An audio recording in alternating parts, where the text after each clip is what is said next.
Long answer tricks बता रही हूँ। तो मैंने यहाँ पर क्वेश्चन लिया है, डिस्कस इन योर आउन। हेलो स्टूडेंट्स, आप सभी का स्वागत है हमारे YouTube channel KR Sahu class में। स्टूडेंट्स, आज की इस वीडियो में आप लोग बताने वाली हूँ लॉन्ग क्वेश्चन आंसर का ट्रिक्स है। ठीक है, मुझे काफी कमेंट आ रहे हैं कि मैम अभी एग्जाम होने वाला है और आप ट्रिक्स बता दीजिए कि हम लॉन्ग क्वेश्चन आंसर को कैसे याद करें जिससे कि हम जल्दी याद कर सकें और उसमें अच्छा नंबर जो भी ला पाएंगे। तो चलिए आज मैं इसी पर वीडियो बना रही हूँ। ठीक है, तो सबसे पहले आप लोग ये सुन लीजिए, यदि आप MA इंग्लिश कर रहे हैं और किसी भी सेमेस्टर में हैं तो आप सभी के लिए यह वीडियो है यूजफुल। ठीक है ना, चाहे आप किसी भी semester first second third fourth किसी भी सेमेस्टर में है, अब तो कोई दिक्कत नहीं, आपको इस वीडियो को देखना है और आपको समझना है जो मैं आपको ट्रिक्स बता रही हूँ उसको। ठीक है, तो सबसे पहले देखिए लॉन्ग आंसर ट्रिक्स बता रही हूँ, तो उसके लिए आपको कुछ पॉइंट को याद करना है। आप किसी भी सेमेस्टर में है तो इस पॉइंट को आप याद कर लीजिए। ठीक है, पॉइंट क्या है? इंट्रोडक्शन,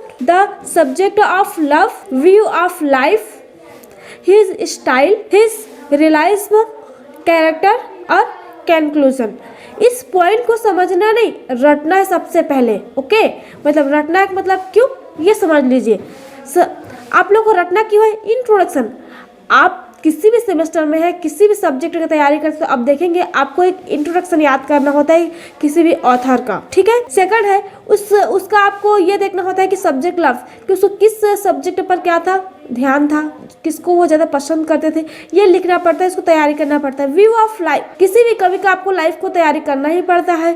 ठीक है ना। और अगला है कैरेक्टर, कैरेक्टर वो किस टाइप से थे, किसको पसंद करते थे, क्या पसंद करते थे क्या नहीं करते थे, कैरेक्टर। ठीक है, क्या वो एक खड़ूस टाइप से थे या फिर क्या नॉर्मल स्वभाव के थे या कैसे थे, ये कैरेक्टर जो मेन आपका रहता है। ठीक है, कंक्लूजन, निष्कर्ष, ये पॉइंट को आप लोग को समझना नहीं, पूरा रट लेना है। इस पॉइंट को सबसे पहले आप नोट कीजिए और रटिए। ओके, अब इसमें समझना क्या है ये देखिए, मैंने आप लोगों को बता दिया कि आप जब भी कोई भी लॉन्ग क्वेश्चन आंसर याद करेंगे ना तो आपको सबसे पहले लिखना है इंट्रोडक्शन।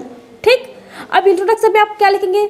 आप किसी भी सेमेस्टर में है किसी विषय का याद कर रहे हैं, किसी का भी आप पेपर दिला रहे हैं, ठीक है, तो आप लॉन्ग क्वेश्चन आंसर करेंगे तो सबसे पहले क्या लिखेंगे? इंट्रोडक्शन लिखेंगे। तो अब इंट्रोडक्शन में क्या लिखेंगे? आपको जो भी क्वेश्चन मिला है तो उसी ऑथर को तो आप इंट्रोडक्शन को लिखेंगे। आया बात समझ में? इसीलिए इंट्रोडक्शन मतलब इंट्रोडक्शन को रटना है, बाकी क्या लिखना है वो आपके क्वेश्चन पर डिपेंड करेगा कि आप किस सब्जेक्ट का क्या है पेपर दिला रहे हैं और किस ऑथर की इंट्रोडक्शन लिखना है। अगला है सब्जेक्ट ऑफ लव, आप किस ऑथर का आप लिख रहे हैं। ठीक है, क्वेश्चन आंसर क्लियर कर रहे हैं, सब्जेक्ट ऑफ लव। अगला व्यू ऑफ लाइफ, उसी ऑथर को लिखेंगे जिसका आपको क्वेश्चन मिला हुआ है। हिज स्टाइल, अगला रियलाइज्म, कैरेक्टर और कंक्लूजन। तो गाइस, आप लोगों को समझ में आया कि मैं आप लोगों को क्या समझाना चाहती हूँ, कि आप लोग को इस पॉइंट को पहले रटना है फिर समझना है कि इसके अंदर में आपको क्या लिखना है। ठीक है ना। एक बात और आप लोग को बता दूं, ये जो सारे पॉइंट है ना, ये सिर्फ पॉइंट नहीं है, इसी से क्वेश्चन भी बनते हैं। जैसे कि आप लोगों को बोल दिया जाए विलियम शेक्सपियर का द सब्जेक्ट ऑफ लव, ये क्वेश्चन को दे दिया, या व्यू ऑफ लाइफ के बारे में दे दिया, या हिज स्टाइल के बारे में, या रियलाइज्म के बारे में, या कैरेक्टर के बारे में। समझ में आया? इससे क्वेश्चन भी बनते हैं। तो आपको इसको, जैसे अभी आप तैयारी इसको रट लिए हैं, इसको समझ लिए हैं, तो आपको अगर उठाकर क्वेश्चन भी दे दिया जाए ना तो आपको कोई दिक्कत नहीं होगी। तो मैंने इस पर एक क्वेश्चन भी लिया है ताकि आप लोग को ज़्यादा अच्छे से मैं समझा सकूं।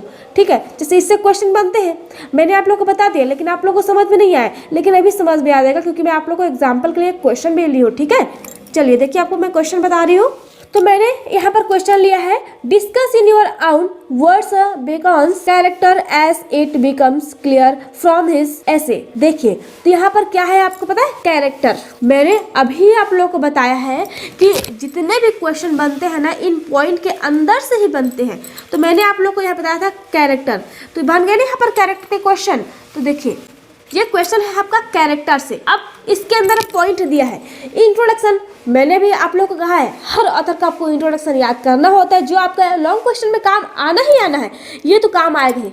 और आप लोग का कंक्लूजन, ठीक है, कंक्लूजन तो काम आना ही आना है हर लॉन्ग क्वेश्चन के अंदर में। तो आपके दो पॉइंट है वो तो ऐसे ही हो गए, और एक पॉइंट तो आपको ये क्वेश्चन से मिल गया, तो कितने हो गए आपके पास? टोटल 3 पॉइंट, तो यूं ही बन गए, 3 पॉइंट बन गए। अब आप लोग 6-7 पॉइंट ही लिखेंगे। अगर आपने मैंने ऊपर में जितने भी आप लोग को 7 बोले हैं उस पॉइंट को याद किए हैं तो 2-3 पॉइंट यदि आप उसमें से लिख लेते हैं तो 5-6 पॉइंट तो यूँ बन जाएंगे और आराम से आप उसका एक्सप्लेन अच्छा लिख लेते हैं ना तो गारंटी के साथ आपको एकदम बेहतरीन नंबर मतलब मिलने से कोई नहीं रोक पाएगा। ठीक है, देखिए यहाँ पर इंट्रोडक्शन है, his wisdom, his moral teaching, his practical advice और कंक्लूजन। तो आप जिन भी क्वेश्चन को याद कर रहे हैं ना तो वो अच्छी बात है, याद कीजिए। आप मेरे वीडियो से भी याद कर सकते हैं, मैंने बहुत सारे चैप्टर का आप लोग को यहाँ पर इंपॉर्टेंट क्वेश्चन आंसर भी इस चैनल पे मतलब उपलब्ध कराया हुआ है। ठीक है, आप वहाँ से देख सकते हैं।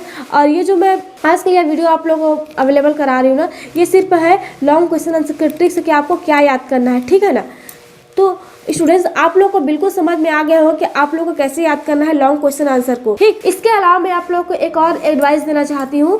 ठीक है, आप लोग ज़रूर इसको क्या है ध्यान रखिएगा। यदि आप लोग जैसे एमए इंग्लिश की तैयारी कर रहे हैं, अभी फर्स्ट सेमेस्टर का और थर्ड का पेपर होने वाला है। ठीक है, आप देखेंगे हर आपका चैप्टर में लगभग 8-8 यूनिट है, 8-8 यूनिट है। ठीक है, उसको आप 2 भाग में डिवाइड कर लीजिए। 2 भाग में कैसे डिवाइड करेंगे? फर्स्ट यूनिट में जैसे आपका फर्स्ट यूनिट है, यूनिट में आपके पास 2 ऑथर है, ऐसे सब में होंगे, है ना।